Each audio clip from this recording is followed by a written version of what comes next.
Hello, hi, welcome to U Home Education. आप सभी का होम एजुकेशन में स्वागत है। आज हम पढ़ने वाले हैं अधिगम का स्थानांतरण। हमने पिछली बार ही कक्षा में देखा था कि अधिगम कहते किसे हैं, अधिगम का वक्र यानी कि सीखने का वक्र क्या होता है, अधिगम को ही क्या कहते हैं यानी अधिगम का अर्थ होता है सीखना होता है। हमने सीखने के बहुत सारे वक्र देखे थे कि कब उतार आता है, कब चढ़ाव आता है, कब जीरो प्रोग्रेस होता है, कब इससे आकर ये होते हैं। बहुत सारे हमने क्या पढ़े थे, एक प्रतीक पढ़ा था, ठीक है। तो अगर आपने पीछे वाला क्लास नहीं देखा, नहीं अधिगम नहीं देखा, तो अधिगम को जो स्थानांतरण होता है वो समझ में नहीं आएगा। तो आप इस क्लास को देखने से पहले आप पहले उस क्लास को देख लें। हम उसको डिस्क्रिप्शन बॉक्स में उसका लिंक डाल देंगे, आप वहाँ से क्लास को देख सकते हैं। तो आइए शुरू करते हैं। अधिगम का स्थानांतरण देखते हैं इसमें क्या क्या पढ़ने को मिलता है। देखो, हम सभी जानते हैं मनुष्य क्या होता है, एक सभी समाजी प्राणी होता है। समाज में बहुत सारी चीज़ें होती हैं, बहुत सारी कार्य करते हुए देखता है इंसान, तो वो क्या करता है, सीखता है। जब व्यक्ति, कोई भी व्यक्ति हो गया, जब व्यक्ति किसी कौशल को, कोई ज्ञान को वो क्या करता है, सीखता है, और वह सीख करके अन्य परिस्थिति में क्या करता है, जाकर उसको यूज करता है, उसको इस्तेमाल करता है, तो वही क्या कहलाता है, यानी कि उसको कहते हैं अब अधिगम का स्थानांतरण कहते हैं। अधिगम का स्थानांतरण जैसे क्या होता है, जो सीखने की प्रक्रिया होती है ना, उसको सरल बना देता है, ठीक है। यानी कि अगर हम इसका इस प्रकार से कहें ना, तो अधिगम के स्थानांतरण में क्या होता है, जो आपकी मानसिक शक्तियाँ होती हैं, यानी कि मात की आपके दिमाग होता है, जो मानसिक डेवलपमेंट होता है वो तेजी हो जाता है, जिससे हम जो भी कार्य करना चाहते हैं वो आसानी से कर सकते हैं, ठीक है। यानी कि अगर हम इसका एक ही भाषा में समझें कि अधिगम का स्थानांतरण कहते किसे हैं, अगर हम छोटे टॉपिक में समझा चाहें, तो अधिगम का स्थानांतरण उसे कहते हैं जब एक कोई चीज़ आपने सीखा है, वही चीज़ आपका क्या करो, दूसरे में जाकर के शामिल कर दो। यानी कि एक विषय का सीखना दूसरे विषय के सीखने में सहायक हो सकता है या फिर बाधक भी हो सकता है, तो उसे क्या कहते हैं, अधिगम का स्थानांतरण कहते हैं, ठीक है। हमने अभी तक क्या बात करा, हमने अभी तक अधिगम का स्थानांतरण का क्या हमने पढ़ा, परिभाषा पढ़ा कि अधिगम का स्थानांतरण कहते किसे हैं।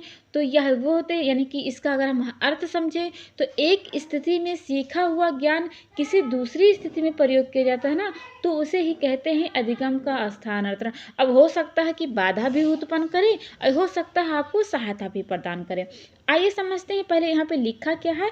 अधिगम की प्रक्रिया में जब कभी भी अधिगमकर्ता एक परिस्थिति तथा वातावरण में किसी भी प्रकार का ज्ञान अर्जित करता है, तत्पश्चात सीखने की प्रक्रिया की दूसरी परिस्थिति या वातावरण में उस ज्ञान का उपयोग करता है, तो उसे क्या कहेंगे, अधिगम का स्थानांतरण। वही बात हमने कहा कि कोई भी अधिगम करते, यानी आप कोई आदमी हो, ठीक है, आप कोई हो, आप कुछ सीख रही हो, सीखने के बाद में आपने जो भी ज्ञान, नॉलेज जो भी आपने एकत्र किया है, वही ज्ञान आप जिससे, देखो आप पढ़ाई पढ़ते हो, ठीक है, आप कोई एग्ज़ाम की तैयारी करते हो, तो एग्ज़ाम की तैयारी किया तो आपने कुछ सीखा, वही सीख करके आप क्या करते हो, एग्ज़ाम में जा कर के वही आप जो आपने याद किया, जो आपने पढ़ा, वो क्या करते हो, आप पेपर के माध्यम में लिखते हो। तो आपने क्या किया, एक जगह पे ज्ञान सीखा और दूसरे जगह पे क्या किया आपने, वहीं पे सहायता प्रदान, यानी कि आप दूसरे वहाँ पे जा कर के शामिल कर दिया। तो यही होता है अधिगम का स्थानांतरण, यानी कि एक जगह पे सीखो, दूसरी जगह पे जाकर शामिल कर दो। हो सकता है आपको सहायता भी प्रदान करे,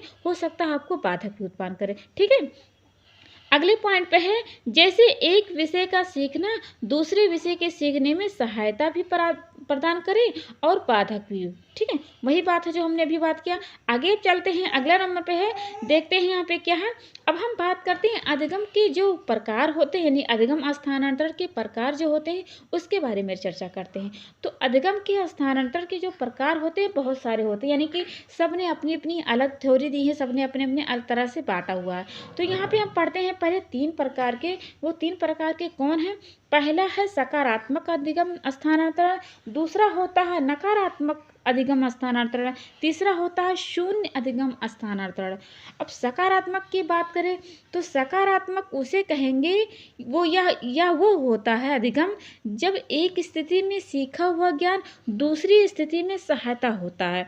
जैसे देखो, आप जब हिंदी पढ़ते हो, हिंदी जैसे लिखा रहता है वैसे ही संस्कृत, बस यही होता है कि अगर वहाँ पे थोड़ा संस्कृत भाषा में थोड़ा चेंजिंग हल्का फुल्का रहता है, बल्कि वही रहता, ठीक है। तो वही है कि सकारात्मक अगर पूछा जाए तो सकारात्मक ये होता है कि जहाँ से आपने यानी कि कोई चीज़ आपने ज्ञान नॉलेज एकत्रित किया और वही जाकर के आपने दूसरी जगह पे इस्तेमाल कर दिया, तो वो होता है अधिगम का स्थानांतरण होता है। जैसे कि अगर आपको हिंदी पढ़ना अच्छे से आ गया ना, तो आपको संस्कृत पढ़ने में कोई परेशानी नहीं होगी, ठीक है। अगर हम इसका और डिफिनेशन आपको बताएं तो अधिगम की प्रक्रिया में जब कभी भी अधिगमकर्ता का पूर्वकालिक ज्ञान बाद में सीखने की प्रक्रिया में सहायक सिद्ध होता है, तो उसे ही क्या कहते हैं, सकारात्मक अधिगम स्थानांतरण कहते हैं। आशा करते हैं आपको सकारात्मक अधिगम स्थानांतरण समझ में आ गया है कि अगर आपने कोई चीज़ सीखा है वही सीख करके आप दूसरी जगह पे इस्तेमाल कर रहे हो, कोई बाधा ना कोई परेशानी हो ना कोई बाधा हो, तो वह क्या कहलाता है, सकारात्मक कहलाता है। अब अगले पॉइंट में बात करते हैं नकारात्मक। अब दूसरे नंबर की बात करते हैं, नकारात्मक अधिगम की बात करते हैं। नकारात्मक अधिगम वो अधिगम होता है जब एक स्थिति में सीखा हुआ ज्ञान दूसरी स्थिति में क्या करे, बाधा उत्पन्न करे। जैसे कि नाम से पता चल रहा है नकारात्मक यानी कि नहीं होगा, सकारात्मक मतलब कि सही से होगा, कोई बाधा नहीं होगा, नकारात्मक जैसे नाम से पता चल रहा है कि नहीं होगा।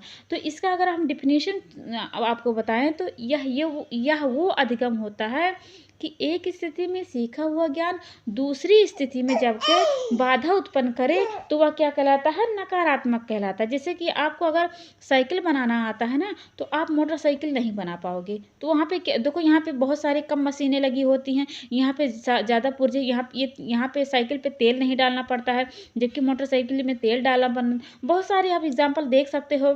साइकिल में बहुत सारे कम जो टूल्स लगे होते हैं, मोटरसाइकिल में ज़्यादा लगे होते हैं।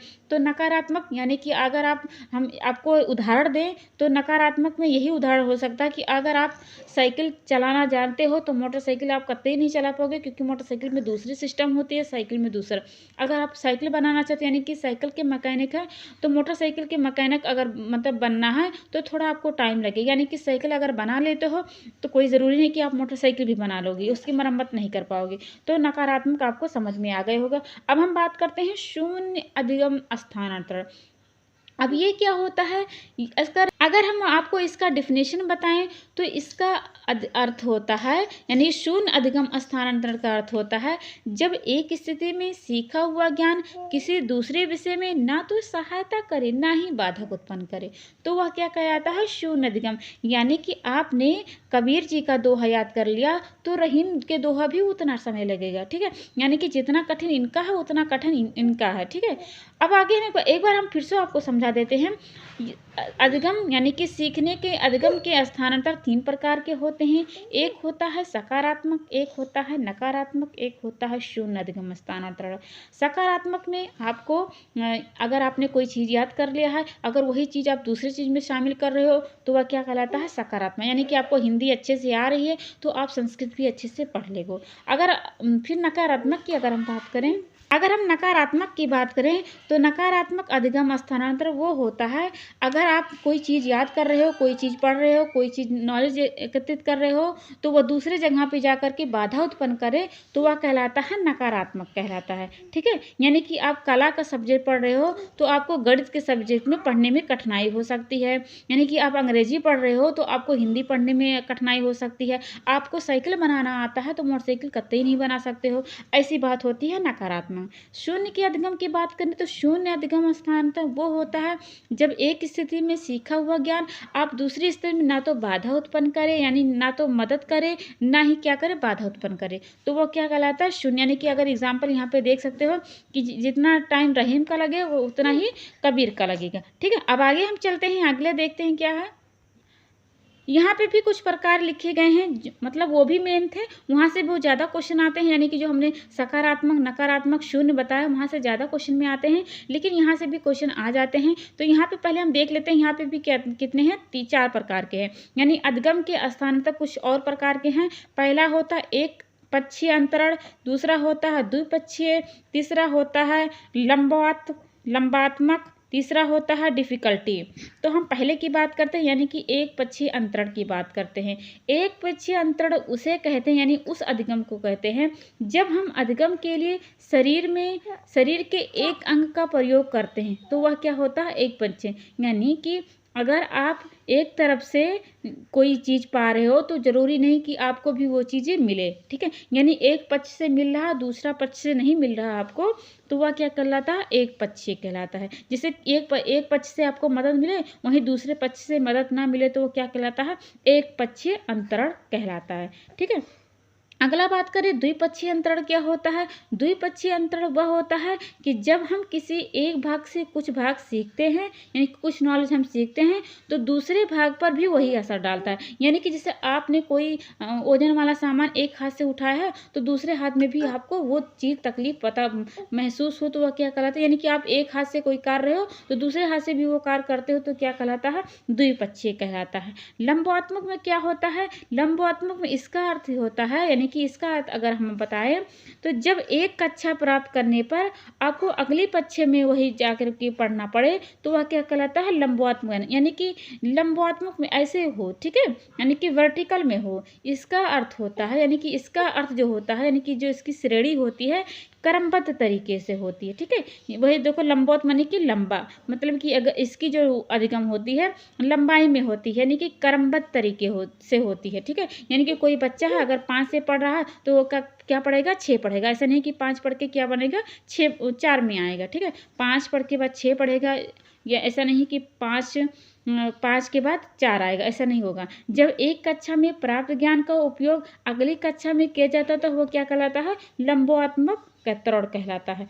आगे की बात करें, यानी कि डिफ़िकल्टी लेवल की बात करें, तो यह वो अधिगम होता है, यह धनात्मक भी हो सकता है, यह ऋणात्मक भी हो सकता है, ठीक है। यानी कि हमने एक पक्षीय की बात करी, तो एक पक्षीय में हमने देखा जब हम अधिगम के लिए शरीर के एक अंग का प्रयोग करते हैं, एक पक्षीय अंतरण कहलाता है।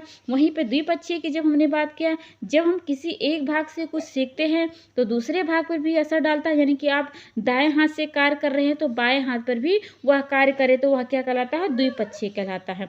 लंबात्मक में हमने बताया कि यह क्रमबद्ध होता है, कि आप 5 पढ़ रहे हो तो आप 6 पढ़ोगे, ऐसा नहीं कि 5 पढ़ने के बाद आप क्या हो गए? 4 में आ जाओगे। यानी कि जब आप एक कक्षा पढ़ रहे हो तो उसके अगली वाली कक्षा में जाओगे, ठीक है।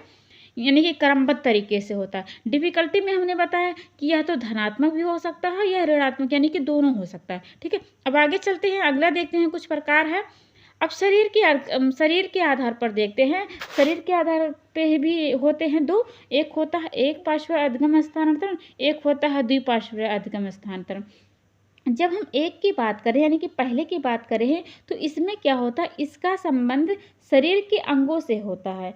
जहाँ अधिगमकर्ता जब कभी भी शरीर के एक अंग के एक भाग से कुछ भी सीखकर उसका उपयोग उसी अंग के दूसरे भाग में करता है, तो क्या कहलाता? एक पार्श्वीय अधिगम स्थानांतरण कहलाता। अगर हम आपको उदाहरण बताएं, तो जैसे आपके दाहिने हाथ से खेलते खेलते आप क्या करते हो? बाएं हाथ से भी खेलते लगते हो, तो वह क्या कहलाता है? एक पार्श्व। जबकि दूसरे की बात करें तो दूसरा क्या होता है? इसका संबंध भी क्या होता है? शरीर से होता है, यानी कि शरीर के अंगों से होता है। जब कोई भी बालक शरीर के एक अंग से कुछ भी सीखकर उसका प्रयोग शरीर के दूसरे अंग से करता है, तो वह क्या कहलाता है? द्विपार्श्वीय स्थानांतरण कहलाता है। जैसे कि दर्जी का हाथ से मशीन चलाना सीख कर फिर क्या करता है? पैरों से चलाता है, ठीक है। यानी कि हाथों से उसने सीखा और फिर इस्तेमाल किसे किया? पैरों से किया। अब आगे बात करते हैं, हमने दो शरीर के आधार पे बता दिया है, दो इतना यहाँ से क्वेश्चन नहीं आता, लेकिन फिर भी पढ़ लीजिए। अब हम बात करते हैं क्रिया के आधार पर। हमने अभी बात करा शरीर के आधार पर। शरीर के आधार पर हमने दो देखा, एक देखा पार्श्वीय अधिगम स्थानांतरण और दूसरा देखा हमने द्विपार्श्वीय अधिगम स्थानांतरण। अब बात करते हैं क्रिया के आधार पर। क्रिया के आधार पर 3 प्रकार के होते हैं। एक होते हैं रेखीय समांतरण, यहाँ पे समांतरण रहेगा। एक दूसरा होता है ऊर्ध्वाधर स्थानांतरण होता है, तीसरा होता है ऊर्ध्वाधर अधिगम स्थानांतरण। पहले की अगर हम बात करें तो इसका अर्थ होता है, पहले की अगर हम बात करें यानी कि रेखीय की बात करें, तो इसे बहुत सारे नाम से जाना जाता है। इसे क्षैतिज भी कहते हैं, इसे रेखीय भी कहते हैं, ठीक है। इसका अगर हम आपको अर्थ बताएं तो इसका अर्थ होता है, यानी कि पहले वाले के अर्थ होता है जो रेखीय होता है समांतरण, इसका अर्थ होता है जब भी, ठीक है, यानी कि अधिगम में जब भी एक एक परिस्थिति में कुछ भी सीखना अधिगम करता उसका प्रयोग उसी के समान के स्तर में परिस्थिति में करने लगता है तो वह क्या कहलाता है? क्षैतिज कहलाता है। यानी कि कोई ज्ञान सीखा वही ज्ञान सीखकर वो क्या कर रहा है? दूसरे ज्ञान में जाकर के शामिल कर रहा है। जैसे कि आपने सकारात्मक में पढ़ा था कि आप हिंदी पढ़ करके आप क्या करते हो? संस्कृत भी पढ़ लेते हो, वो क्या होता है? रेखीय होता है। अब बात करें दूसरे अधिगम की बात करते हैं, यानी कि दूसरे नंबर पे कौन है? ऊर्ध्वाधर अधिगम स्थानांतरण। ये क्या होता है? तो ये होता है अधिगम की प्रक्रिया में जब कभी भी अधिगम करता नीचे के स्तर पर कुछ भी सीख करके उसका प्रयोग सीखने के ऊपरी स्तर पर करने लगता है ना, तो वह क्या कहलाता है?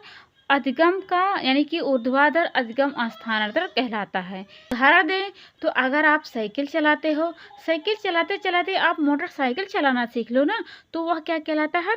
ऊर्ध्वाधर अधिगम स्थानांतरण। देखो साइकिल आप क्या है? निचला स्तर है, अब मोटरसाइकिल थोड़ा ऊंचा स्तर है, तो इसका अर्थ ही होता है कि आप कोई चीज़ नीचे का स्तर सीख रहे हो और फिर बाद में क्या हो रहा है? उसके ऊपर के स्तर सीखने लगो। ठीक है, तो वह कहलाता है ऊर्ध्वाधर अधिगम स्थानांतरण। अब हम तीसरे नंबर की बात करें, तीसरा नंबर पर जब इसके अधिगम का हम अर्थ समझते हैं तो यह वो होता है अधिगम की प्रक्रिया में जब कभी भी अधिगम करता सीखने के ऊपरी स्तर में कोई ज्ञान अर्जित करके उसका उपयोग निचले स्तर पर करने लगता है ना, तो वह कहलाता है ऊर्ध्वाधर स्थानांतरण, यानी कि अधिगम स्थानांतरण। जैसे कि आप आईएएस की तैयारी करने के बाद क्या करो? लेखपाल की भर्ती भर दो, या टेट सुपर टेट की टीजीटी पीजीटी की तैयारी, यानी कि आप कोई चीज़ नॉलेज कर रहे हो ऊंची स्तर का और उसके बाद में नीचे स्तर पे आ जाओ, तो वह क्या कहलाता है?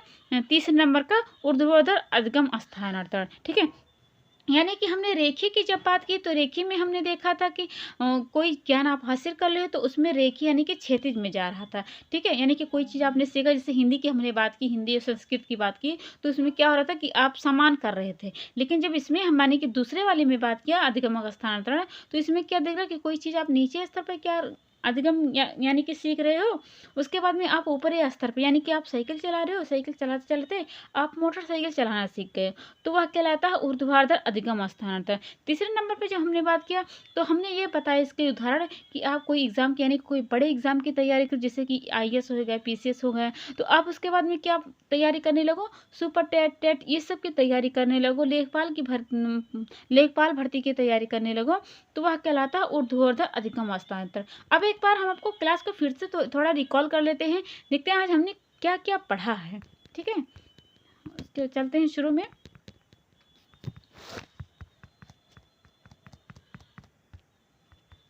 देखो हम सभी जानते हैं ना, अधिगम के बिना क्या है? लाइफ बेकार है। यानी कि कोई चीज़ आप सीखते हो तभी क्या बनता है? आपकी जीवन सुलभ बनती है। ठीक है, यानी कि आप कोई चीज़ सीखते हो तभी अपनी जो भी संचार होता है, जो भी आपकी कम्युनिकेशन होती है, वो दूसरों के साथ व्यक्त करते हो। तो यहाँ पे क्या लिखा है कि अधिगम की प्रक्रिया में जब कभी भी जो भी अधिगम करता होता हो क्या करता है? एक नया ज्ञान सीखता है। ज्ञान सीख करके कोई भी ज्ञान हो गया, कौशल हो गया, कोई भी ज्ञान उसने अर्जित किया, चाहे वो जन्मजात हो, चाहे वो, देखो हम सभी जानते हैं मनुष्य क्या होता है? एक सामाजिक प्राणी होता है।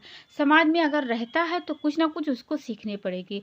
सीख करके ही वो क्या करेगा? आपकी जो उसकी संचार होता है, जो उसकी कम्युनिकेशन होता है, वो दूसरों के साथ व्यक्त करता है। अब वो चाहे रेखीय क्षैतिज समांतर से करे, चाहे ऊर्ध्वाधर से करे, चाहे एक पार्श्व से करे, चाहे द्विपक्षीय करे, चाहे डिफिकल्ट करे, चाहे लंबवत, जो भी हमने प्रकार पढ़ा, ठीक है, उसके माध्यम से करे। तो वो अपने जो भी उसने हमने प्रकार बताया उस प्रकार से अपना क्या करता है?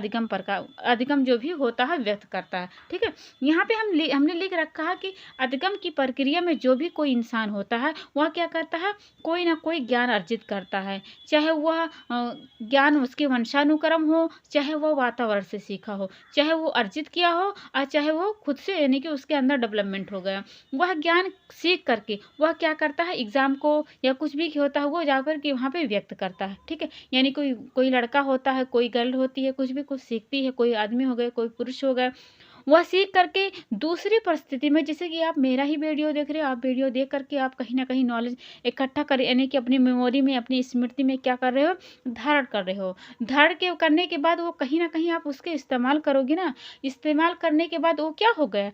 आपने कहीं ना कहीं उसको स्थानांतरण कर दिया। तो यही होता है, अधिगम का स्थानांतरण होता है। जैसे कि एक विषय का सीखना दूसरे विषय के सीखने में क्या हो, सहायता भी प्रदान करे और बाधा उत्पन्न करे। ठीक है, आगे बात करते हैं। अगले नंबर पे है, देखते हैं कि यहाँ पे प्रकार लिखा, तो अधिगम के स्थानांतर 3 प्रकार से होते हैं। एक होता है सकारात्मक, एक होता है नकारात्मक, एक होता है शून्य अधिगम स्थानांतर। सकारात्मक वो होता है कि जैसे आप हिंदी पढ़ रहे हो तो आपको संस्कृत पढ़ने में कोई कठिनाई नहीं होगी। ठीक है, अगले की बात करें यानी कि नकारात्मक की बात करें, नकारात्मक की यानी कि आपको कोई चीज़ सीख रहे हो तो वह दूसरी जगह पे अगर कोई चीज़ सीख रहे हो तो वहाँ पे बाधक उत्पन्न करे। यानी कि आप साइकिल चलाना जान रहे हो तो आपको कोई ज़रूरी नहीं कि आप मोटरसाइकिल भी चला लोगे। ठीक है, यानी कि आप साइकिल के मैकेनिक हो तो मोटरसाइकिल के मैकेनिक में नहीं बन सकते हो। ठीक है, टाइम लग सकता है लेकिन आप तुरंत नहीं बन सकते हो। अगले नंबर पे है शून्य अधिगम स्थानांतर। शून्य अधिगम स्थान यानी ना तो बाधा उत्पन्न करेगा और ना ही सहायता प्रदान करेंगे। यानी कि जितना ही कबीर का दोहे का याद करने में टाइम लगेगा उतना ही रहीम के दोहे में टाइम लगेगा। अगले हमने बात किया था, अगले नंबर पे देखा था अधिगम के कुछ और प्रकार के थे, जैसे कि एक पक्षीय था, द्विपक्षीय था, लंबात्मक था, डिफिकल्टी था। एक पक्षीय में जब हमने बात किया कि कोई एक तरफ से मदद कर रहा है वहीं दूसरी तरफ से कोई ना करे तो वह क्या कहलाता है, एक पक्षीय कहलाता है। ठीक है, यानी कि जब हम अधिगम के लिए शरीर के एक अंग का प्रयोग करते हैं तो वह क्या कहलाता है, एक पक्षीय अंतरण कहलाता है। जबकि द्विपक्षीय की हमने बात करी तो इसमें जब हमने बात किया तो यह क्या होता है कि जब हम किसी एक भाग से कुछ सीखते हैं तो दूसरे भाग पर ही असर डालता है। यानी कि आप कोई चीज़ सीख रहे हो, कोई मतलब खाना बनाना सीख रहे हो तो ऐसा नहीं कि एक हाथ से कर रहे हो तो दूसरे हाथ से अगर आपको करना पड़े तो आपको मुश्किल होगा, नहीं होगा ना, वो तो आपकी मेमोरी में जाकर के सेव होता है। तो द्विपक्षीय यही होता है कि अगर आप एक हाथ से सीख रहे हो और जाकर के वही दूसरे हाथ पे क्या हो, आप वही कार्य कर रहे हो तो वह क्या कहलाता है, द्विपक्षीय की कर रहा है। ठीक है, अगली बात करें लंबात्मक में क्या होता है। लंबात्मक त्वरण जो होता है अधिगम होता है, इसमें होता है कि यह क्रमबद्ध तरीके से होता है। यानी कि आप कोई चीज़ पढ़ रहे हो, कोई चीज़ सीख रहे हो तो एक लाइन से सीखोगे, यानी कि 5 पढ़ने के बाद 7 पढ़ने के बाद यानी कि उसकी अगली कक्षा में जाओगे। ठीक है, डिफिकल्टी की बात की तो यह क्या होता है, ना तो धनात्मक होता है ना तो ऋणात्मक, यानी कि दोनों होता है। ठीक है, अगले बात पे चले। शरीर के आधार पर हमने कुछ देखा था, तो शरीर के आधार पर हमने 2 देखा था। पहला देखा था एक पार्श्वरीय अधिगम स्थानांतरण, दूसरा हमने देखा था द्विपार्श्वरीय अधिगम स्थानांतरण। इसमें हमने देखा था कि क्या होता है, इसका संबंध शरीर के अंगों से होता है। ठीक है, इसका जो संबंध होता है वो शरीर के अंगों से होता है। जब कोई भी इंसान होता है, जब कभी भी शरीर के एक अंग के एक भाग से कुछ भी सीखकर उसका उपयोग उसी अंग से दूसरे भाग में करता है ना, तो वह कहलाता है अधिगम का स्थानांतर। जैसे एग्जाम्पल ले लिया जाए कि अगर कोई आप गेंदा खेल रहे हो, कुछ भी आप कार्य कर रहे हो, यानी कि आप दाहिने हाथ से कर रहे हो तो खेलते खेलते या फिर कोई कार्य करते करते बाएं हाथ से भी करने लगो। कोई कोई इंसान होता है कि दोनों हाथ से लिखने लगता है, तो इसका उदाहरण यहीं पे ये हो जाएगा कि आप एक हाथ से भी लिख लेते हो तो अगर वही दूसरे हाथ से भी लिख ले रहे हो तो वह कहलाता है एक पार्श्वरीय अधिगम स्थानांतरण। ठीक है, अगले की बात करें द्विपार्श्व की हमने बात किया तो इसमें हमने देखा कि जैसे कि दर्जी ने क्या किया, दर्जी ने अपने हाथ से कोई चीज़ सीखा, लेकिन मशीन अगर चलाता तो पैर से। यानी कि अगर दो अंगों का इस्तेमाल होता है तो द्विपार्श्व, अब एक अंगों का इस्तेमाल होता है तो एक पार्श्व। अगले की बात करते हैं। अगले का हमने क्रिया के आधार पर देखा था, तो क्रिया के आधार पर 3 था, एक था रेखीय, एक था ऊर्ध्वाधर, एक था ऊर्ध्वाधर होता है।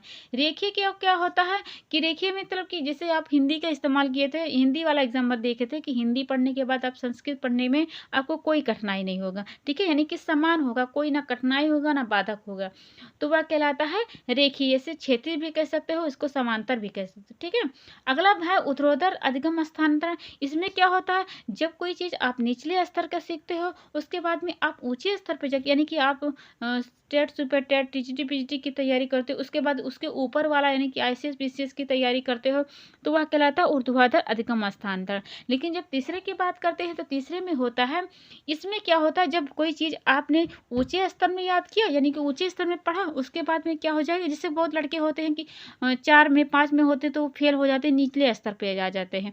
तो यहाँ पे वो एग्जाम्पल लिख देते हो कि कोई बच्चा है 4 में पढ़ रहा है, अगर वो 3 में आ गया है तो वो क्या कहलाता है, ऊर्ध्वाधर। यानी कि ऊंचे स्तर पे पढ़ करके निचले स्तर पे आ जाना वो कहलाता है ऊर्ध्वाधर अधिगम स्थानांतरण कहलाता है। अब आगे चलते हैं। आगे हमारा क्लास ख़त्म हो गया है। अगर आपको हमारा क्लास पसंद में आया हो, अच्छा लगा हो, तो इसे लाइक और सब्सक्राइब करना ना भूलें। हाँ, और आपको अधिगम का जो क्लास है हम डिस्क्रिप्शन बॉक्स में डाल देंगे, आप वहाँ से क्लास को प्राप्त कर सकते हैं। कल मिलेंगे एक नई क्लास में, तब तक के लिए take care and bye bye.